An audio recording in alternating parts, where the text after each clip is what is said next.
The following program includes graphic images and mature subject matter intended for adult audiences. Viewer discretion is advised.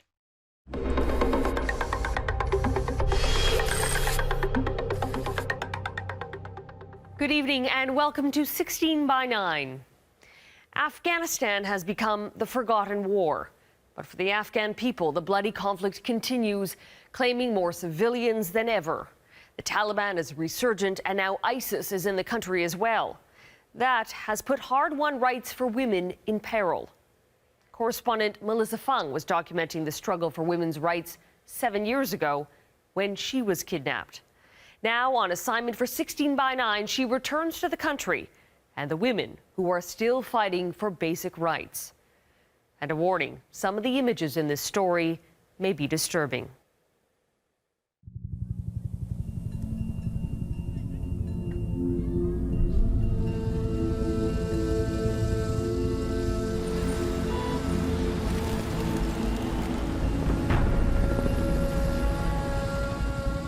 War has been woven into the fabric of life here for generations. War against the Soviets, war against the Taliban, against poverty and corruption, against the harsh treatment of women.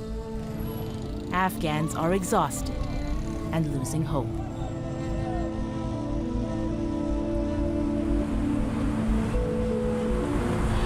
Good morning once again, ladies and gentlemen. This is the captain speaking. We are just about to initiate descent for Hamid Karzai International of Kabul.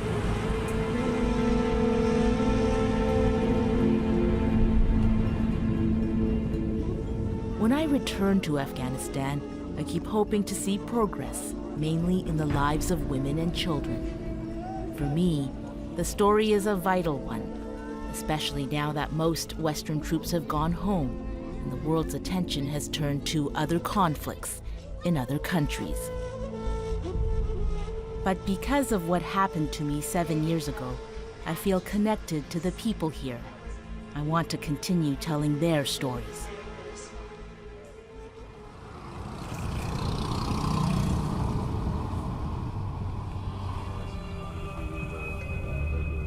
I'm instantly reminded that I'm in a country still at war. There are more checkpoints between the airport and the city than ever before, the result of several suicide bombings on this road in the last few months. And one of the first people I meet in Kabul comes to me from a safe house. Marzia Rustami is a women's rights activist from Kunduz. She found herself on the Taliban's hit list when they attacked her city in late September. These images, taken by the Taliban themselves, show what Marzia just managed to escape. Around 2 o'clock a.m., the gun firing is started. My children wake up and ask that, what is this? Somebody is knocking our door very hard, and our neighbors just come and say that the Taliban come and they have a list and they are asking for you, so you should just escape from them. Without as many Western troops to contend with, the Taliban is surging back. That surge peaked with the capture of her city. I've seen that the Taliban, with the rocket on their shoulders, with the Kalashnikov and different guns, they putting some people in the car. They just get control of all Kunduz city. This is very bad time for the women in Kunduz, because the people who are willing to continue violence against women and they want to stop women, they will say that, oh, where is your supporter now? No one is here to support you. No one is here to protect you. The Taliban only held Kunduz for 15 days, but the show of force shocked the government and its Western partners. It was the biggest setback in 14 years of war. They destroyed a lot of the infrastructure we helped build in Kunduz. John Sopko is the U.S. Special Inspector General for Afghanistan Reconstruction. He says Kunduz exposed the weaknesses of the Afghan government and the army. They went after the government officials. They destroyed schools. They destroyed clinics. The Taliban went after the women. They went after the children. That was very a terrible time for all of Kunduz people. Kunduz left no doubt about the fragile state of security in Afghanistan. While half the country faces a serious threat from the Taliban, there's now a new enemy, the so-called Islamic State. Afghanistan's national security forces seem unable to protect much of the country against them both. And IS has brought a new level of terror to Afghanistan.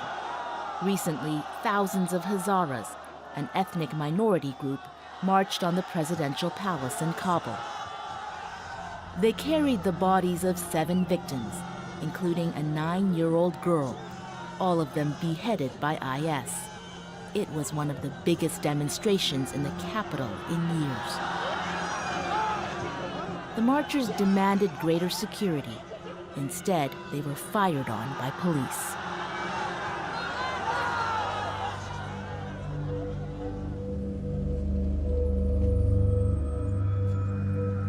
It is so disappointing to come back a year after the elections and feel the country to be less secure, to discover that stability is only a myth under the new government. Little wonder people feel vulnerable, even hopeless. Fawzia Kufi, a longtime human rights advocate and member of parliament, says it feels like the country is going backwards. In many cases, the government is not really enforcing the law and protecting the citizens properly, and that's worrisome because after 13 years of struggling, we have to climb all over this mountain again. But many Afghans don't have the heart to climb that mountain again. They'd rather leave. So they come here every morning to the passport office in Kabul and others around the country. 1,500 a day, desperate to get out. Men like Abdul, a mechanic who's been out of work for a year.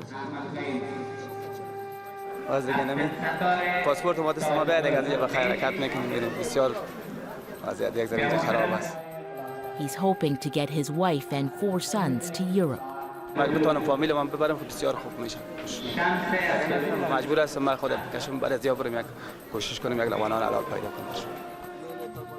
If he doesn't get a passport, Abdul says, he'll pay a smuggler to get him out.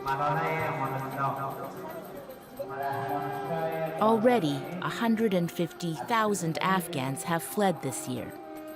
They're leaving a country that seems more dangerous every day, even though we fought one of the most expensive wars in history to make it safer.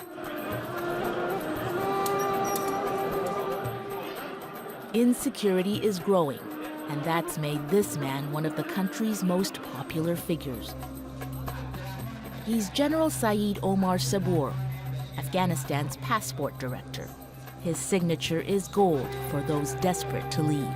در روز تقریباً در حدود 2,500 تا 3,000 یا 3,500 امضا ما میکنم.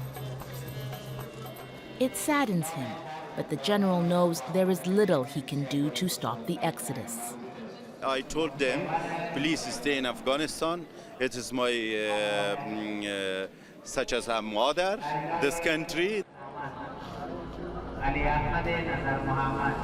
But his words ring hollow for the thousands streaming out of the country every day.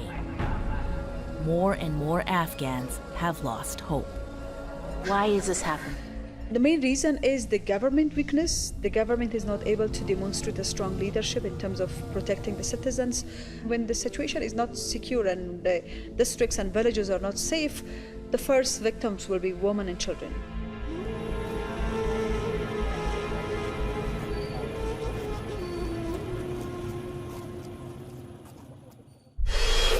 Next, no country for women or girls. There are clear people who were responsible for this young woman's horrific death, and they need to be brought to justice.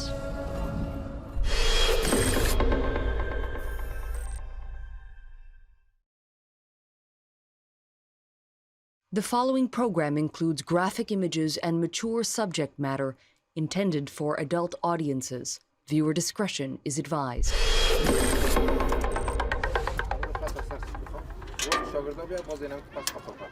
Just after sunrise in the city of Herat, a new school day is about to begin. In the Western world, an everyday event. But in Afghanistan, a small miracle.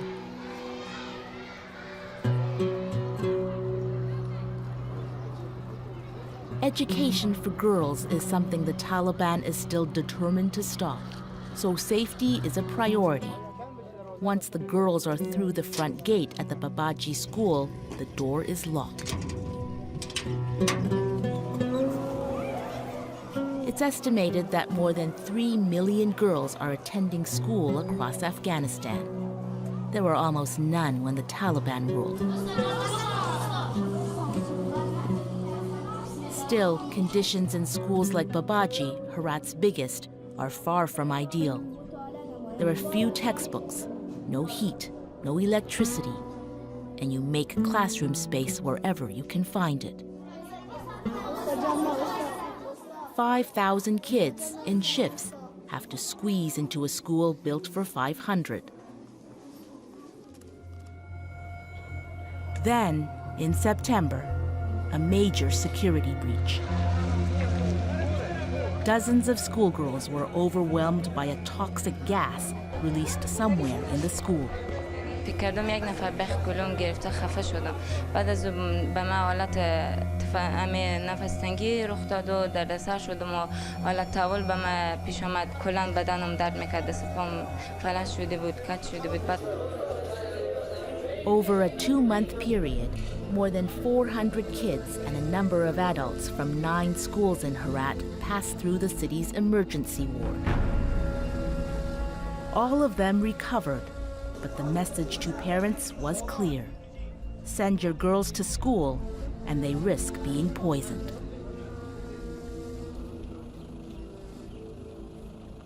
It turns out, the poisoning had the opposite effect. ما میخوایم دخترها زنها همیشه تحصیل کنن و مثل مردا در یک سطح قرار بگیرن. 14-year-old Mahmouda recovered after a day and went right back to school. Her father, Wakil, says it's all part of living in a country at war. این مشکلات که همیشه در کشور افغانستان بوده. ما خودم فعلا 2 تا اولاد دارم. 4 پسرم 5 دختر. 9 تا تحصیل میکنم.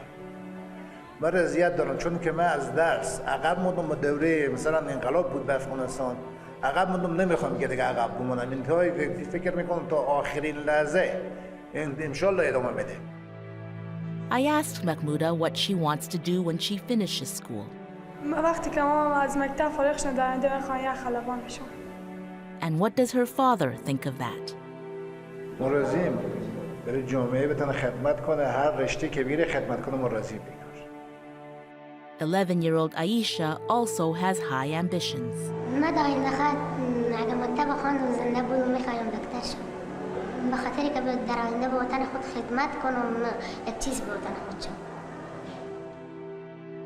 I asked Aisha's father, a teacher, if he had any reservations about sending his daughter back to school.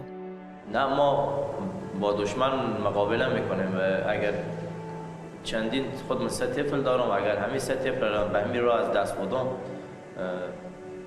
انشالله مقابله میکنم با دشمن و به این زودی روحی خود را از دست نمیدم. یعنی در پی هر شکست یک پیروزیه. Marjan's mother, Cobra, had the same reaction. ما اگر سنگ از این آسمان بریزم به بالای همین شاگردای مکتب، من 4 تا بچه به این مکتب دارم، من نمیگردم. باش که چیزی بشم خود من. و درد خوب بخورم، درد جامعه خوب بخورم، درد ملت بخورم. Access to education, along with women's rights, is still an uphill battle in this country.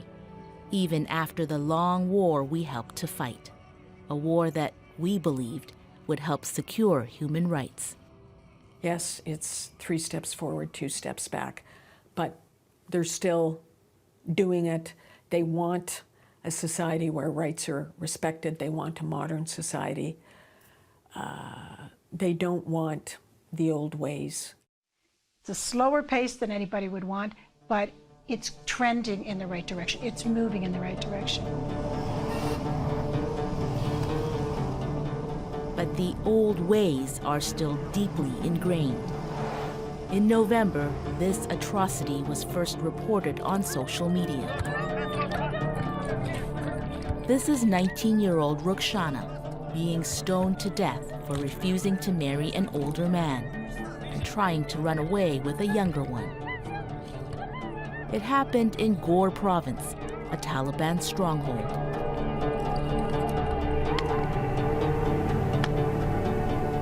The younger man was given 100 lashes and sent home. Stoning was outlawed by presidential decree in 2009, but it's still practiced in areas controlled by the Taliban. And some mullahs feel it's justified.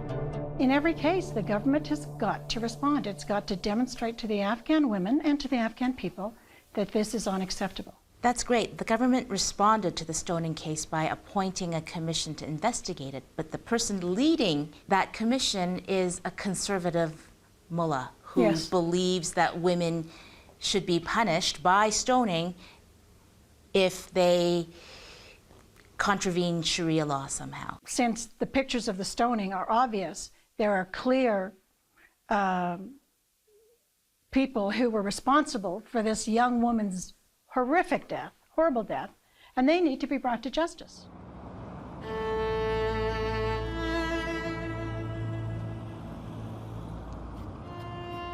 But justice in Afghanistan remains elusive, even when extremism doesn't involve the Taliban. In Kabul, I find a monument to 27-year-old Farkhunda. Earlier this year, she was falsely accused of burning a copy of the Quran. An enraged mob lynched her and beat her to death. Then her body was thrown into this riverbed, where it was burned.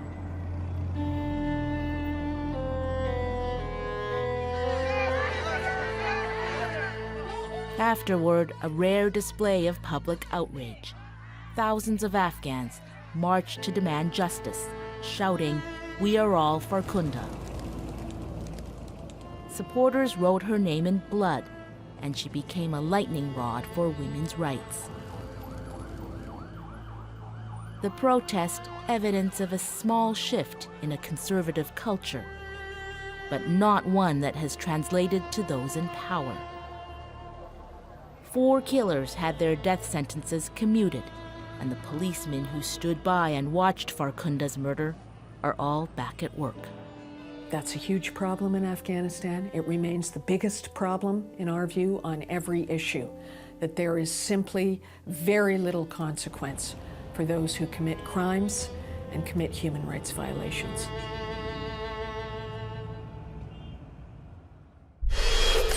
Next, returning to the place where her freedom was taken. After having interviewed a few people at the camp, I was kidnapped by 3 armed gunmen.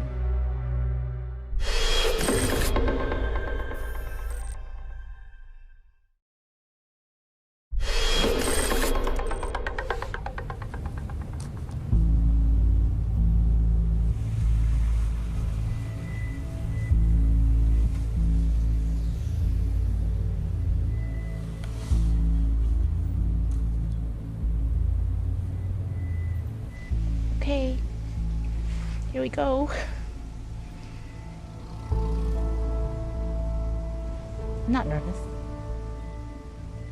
First time you've been back, though? Yeah, it's the first time I've been allowed to go back. It's not that I haven't tried the last couple of years.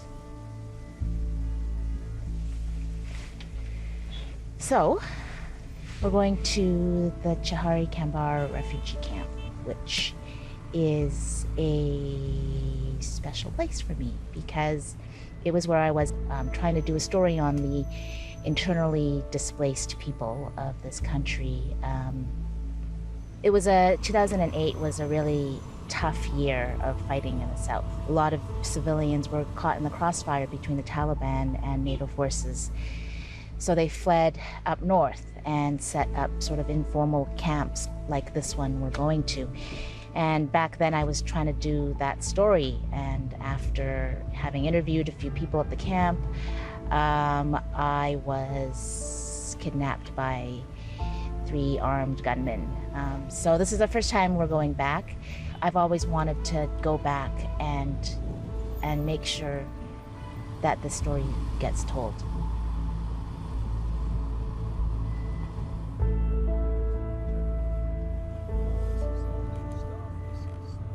The camp, I think, has grown. According to the latest UN numbers, they're looking at, almost 2,000 families and more than 7,000 people. So that tells you more people are being displaced, and it's an indication that things aren't really going well. And I'm guessing that the only change is that that it's grown, that there are more people there.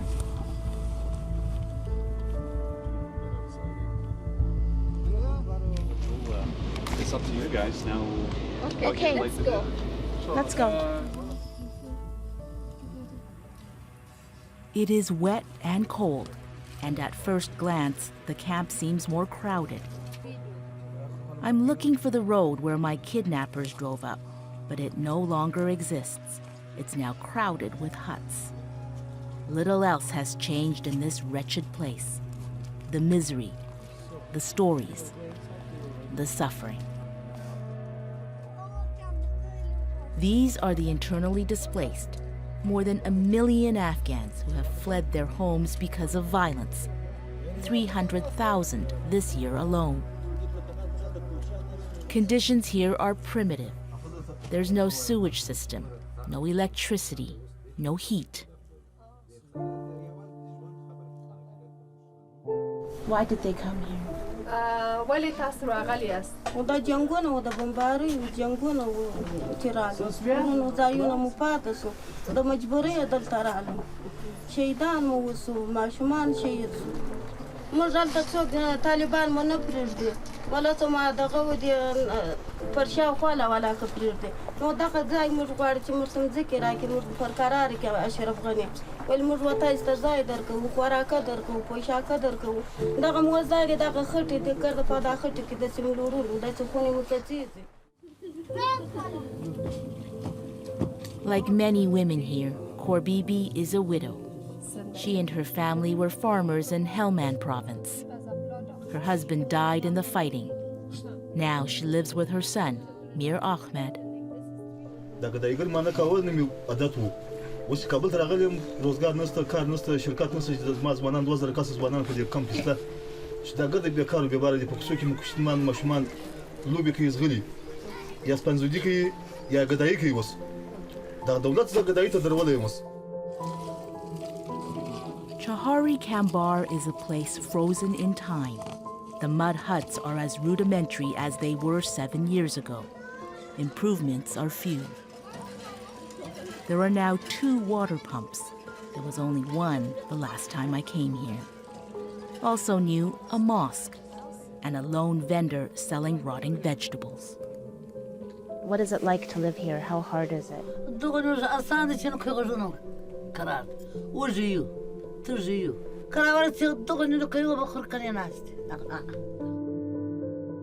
Bibi Awa is also a widow.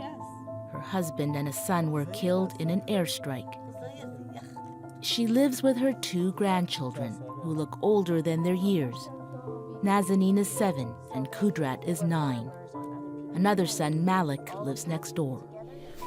What does she tell her grandchildren about why they're living here?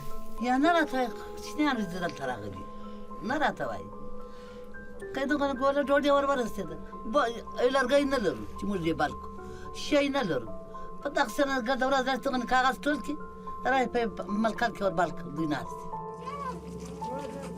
There's no school.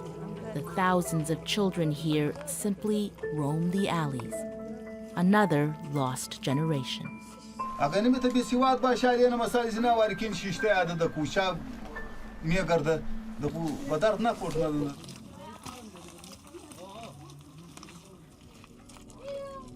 For all the bad memories of what happened here 7 years ago, it is still not easy to leave. I wonder about the thousands of children who make this camp their home. What does their future hold?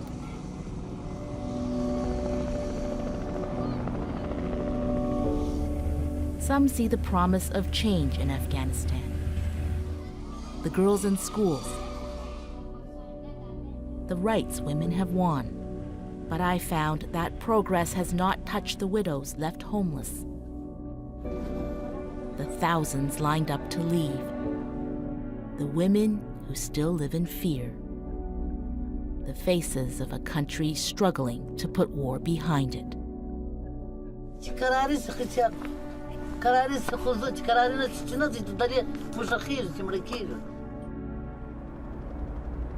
For now, peace seems like an impossible dream because, as Afghans say, stones keep falling from the sky.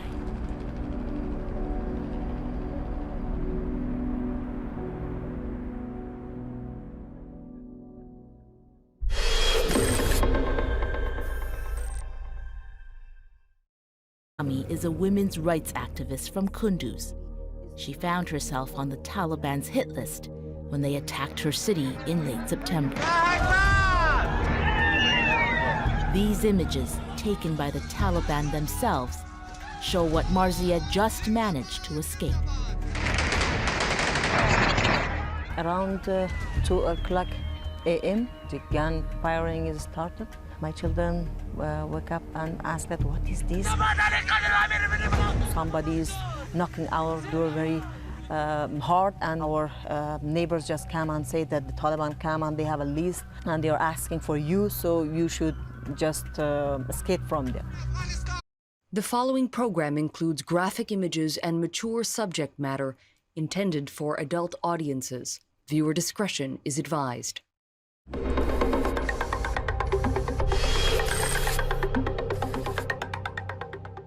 Good evening and welcome to 16 by 9. Afghanistan has become the forgotten war. But for the Afghan people, the bloody conflict continues, claiming more civilians than ever. The Taliban is resurgent, and now ISIS is in the country as well. That has put hard-won rights for women in peril. Correspondent Mellissa Fung was documenting the struggle for women's rights 7 years ago when she was kidnapped. Now on assignment for in other countries. But because of what happened to me 7 years ago, I feel connected to the people here. I want to continue telling their stories.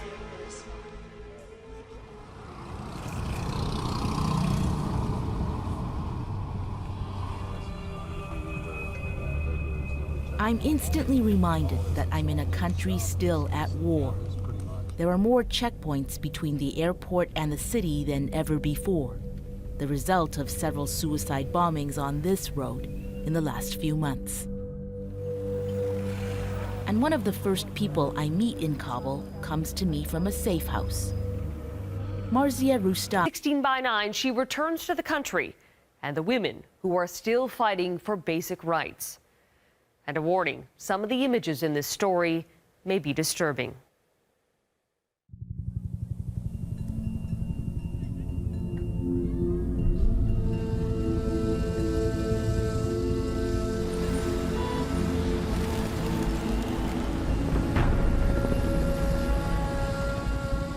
War has been woven into the fabric of life here for generations. War against the Soviets, war against the Taliban, against poverty and corruption, against the harsh treatment of women. Afghans are exhausted and losing hope.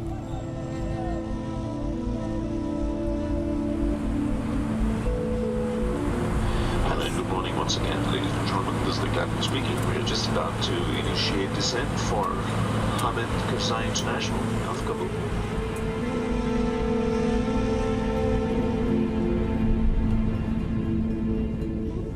When I return to Afghanistan, I keep hoping to see progress, mainly in the lives of women and children. For me, the story is a vital one, especially now that most Western troops have gone home and the world's attention has turned to other conflicts